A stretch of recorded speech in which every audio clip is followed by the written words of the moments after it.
Exodus chapter 1.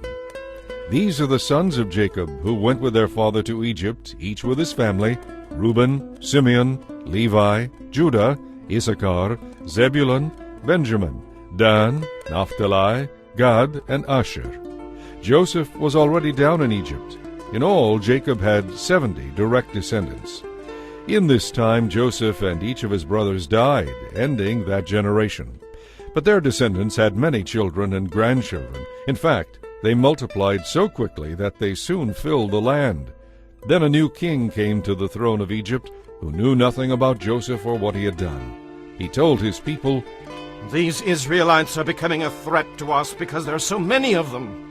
We must find a way to put an end to this. If we don't, and if war breaks out, they will join our enemies and fight against us. Then they will escape from the country." So the Egyptians made the Israelites their slaves and put brutal slave drivers over them, hoping to wear them down under heavy burdens. They forced them to build the cities of Pithom and Ramses as supply centers for the king. But the more the Egyptians oppressed them, the more quickly the Israelites multiplied. The Egyptians soon became alarmed and decided to make their slavery more bitter still. They were ruthless with the Israelites, forcing them to make bricks and mortar and to work long hours in the fields. Then Pharaoh, the king of Egypt, gave this order to the Hebrew midwives, Shiphrah and Puah. "When you help the Hebrew women give birth, kill all the boys as soon as they are born. Allow only the baby girls to live." But because the midwives feared God, they refused to obey the king and allowed the boys to live too. Then the king called for the midwives. "Why have you done this?" he demanded. "Why have you allowed the boys to live?" "Sir," they told him, "the Hebrew women are very strong.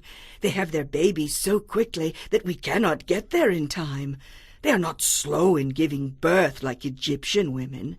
So God blessed the midwives, and the Israelites continued to multiply, growing more and more powerful. And because the midwives feared God, he gave them families of their own. Then Pharaoh gave this order to all his people: "Throw all the newborn Israelite boys into the Nile River, but you may spare the baby girls." Chapter 2. During this time a man and a woman from the tribe of Levi got married. The woman became pregnant and gave birth to a son. She saw what a beautiful baby he was, and kept him hidden for 3 months. But when she could no longer hide him, she got a little basket made of papyrus reeds and waterproofed it with tar and pitch. She put the baby in the basket and laid it among the reeds along the edge of the Nile River. The baby's sister then stood at a distance, watching to see what would happen to him. Soon after this, one of Pharaoh's daughters came down to bathe in the river, and her servant girls walked along the riverbank. When the princess saw the little basket among the reeds, she told one of her servant girls to get it for her. As the princess opened it, she found the baby boy. His helpless cries touched her heart. "He must be one of the Hebrew children," she said. Then the baby's sister approached the princess. "Should I go and find one of the Hebrew women to nurse the baby for you?" she asked. "Yes, do." The princess replied. So the girl rushed home and called the baby's mother. "Take this child home and nurse him for me. The princess told her. I will pay you for your help." So the baby's mother took her baby home and nursed him. Later, when he was older, the child's mother brought him back to the princess, who adopted him as her son. The princess named him Moses, for she said, "I drew him out of the water." Many years later, when Moses had grown up, he went out to visit his people, the Israelites, and he saw how hard they were forced to work. During his visit, he saw an Egyptian beating one of the Hebrew slaves. After looking around to make sure no one was watching, Moses killed the Egyptian and buried him in the sand. The next day, as Moses was out visiting his people again, he saw 2 Hebrew men fighting. "What are you doing, hitting your neighbor like that?" Moses said to the one in the wrong. "Who do you think you are?" The man replied. "Who appointed you to be our prince and judge? Do you plan to kill me as you killed that Egyptian yesterday?" Moses was badly frightened because he realized that everyone knew what he had done. And sure enough, when Pharaoh heard about it, he gave orders to have Moses arrested and killed. But Moses fled from Pharaoh and escaped to the land of Midian. When Moses arrived in Midian, he sat down beside a well. Now it happened that the priest of Midian had 7 daughters who came regularly to this well to draw water and fill the water troughs for their father's flocks. But other shepherds would often come and chase the girls and their flocks away. This time, however, Moses came to their aid, rescuing the girls from the shepherds. Then he helped them draw water for their flocks.